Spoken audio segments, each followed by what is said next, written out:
जय माता दी दोस्तों, जय श्री हरि। स्वागत है आपका हमारी YouTube चैनल अभव्या वर्ल्ड में। दोस्तों, आज की इस वीडियो में हम आपके लिए मार्गशीर्ष मास के कृष्ण पक्ष में पड़ने वाली संकष्टी चतुर्थी की व्रत कथा लेकर आए हैं। पार्वती जी ने गणेश जी से पूछा कि अगहन कृष्ण चतुर्थी संकटा कहलाती है, उस दिन किस गणेश की पूजा किस विधि से करनी चाहिए। गणेश जी ने उत्तर दिया कि हे हिमालय नंदिनी, अगहन में पूर्वोक्त रीति से गजानन नामक गणेश की पूजा करनी चाहिए। पूजन के बाद अर्घ्य देना चाहिए।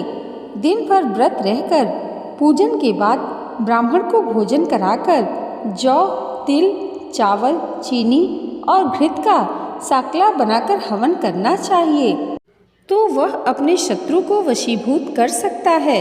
इस संबंध में हम एक प्राचीन इतिहास सुनाते हैं। प्राचीन काल में त्रेता युग में राजा दशरथ नामक एक प्रतापी राजा थे।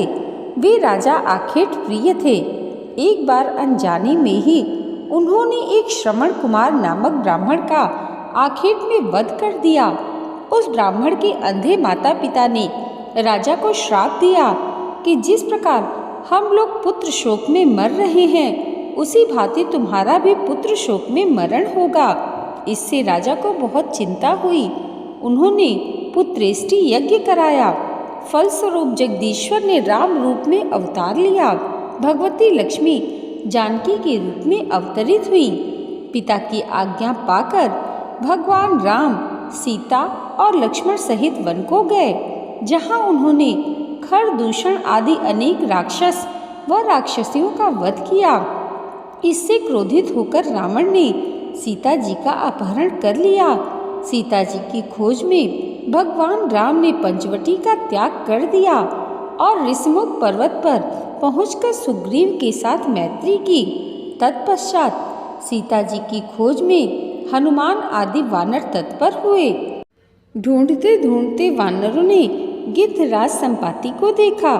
इन वानरों को देखकर संपाति ने पूछा कि कौन हो, इस वन में कैसे आए हो, तुम्हें किसने भेजा है, यहाँ पर तुम्हारा आना किस प्रकार हुआ है। संपाति की बात सुनकर वानरों ने उत्तर दिया कि भगवान विष्णु के अवतार दशरथ नंदन राम जी सीता और लक्ष्मण जी के साथ दंडक वन में आए हैं। वहाँ पर उनकी पत्नी सीता जी का अपहरण कर लिया गया है। हे मित्र, इस बात को हम लोग नहीं जानते कि सीता कहाँ है। उनकी बात सुनकर संपाति ने कहा कि तुम सब रामचंद्र के सेवक होने के नाते हमारे मित्र हो। जानकी जी का जिसने अपहरण किया है और वह जिस स्थान पर है वह मुझे मालूम है। सीता जी के लिए मेरा छोटा भाई जटायु अपने प्राण गंवा चुका है। यहाँ से थोड़ी ही दूर पर समुद्र है और समुद्र के उस पार राक्षस नगरी है। वहाँ अशोक के पेड़ के नीचे सीता जी बैठी हुई हैं। रावण द्वारा अपहरित सीता जी अभी भी मुझे दिखाई दे रही हैं। मैं आपसे सत्य कह रहा हूँ कि सभी वानरों में हनुमान जी अत्यंत पराक्रमशाली हैं, अतः उन्हें वहाँ जाना चाहिए। केवल हनुमान जी ही अपने पराक्रम से समुद्र लांघ सकते हैं, अन्य कोई भी इस कार्य में समर्थ नहीं है। संपाति की बात सुनकर हनुमान जी ने पूछा कि हे संपाति, इस विशाल समुद्र को मैं किस प्रकार पार कर सकता हूँ। जब हमारे सब वानर उस पार जाने में असमर्थ हैं, तो मैं ही अकेला कैसे पार जा सकता हूँ। हनुमान जी की बात सुनकर संपाति ने उत्तर दिया, हे मित्र, आप संकट नाशक गणेश चतुर्थी का व्रत कीजिए। इस व्रत के प्रभाव से आप समुद्र को क्षण भर में पार कर लेंगे। संपाति के आदेश से संकट चतुर्थी के उत्तम व्रत को हनुमान जी ने किया।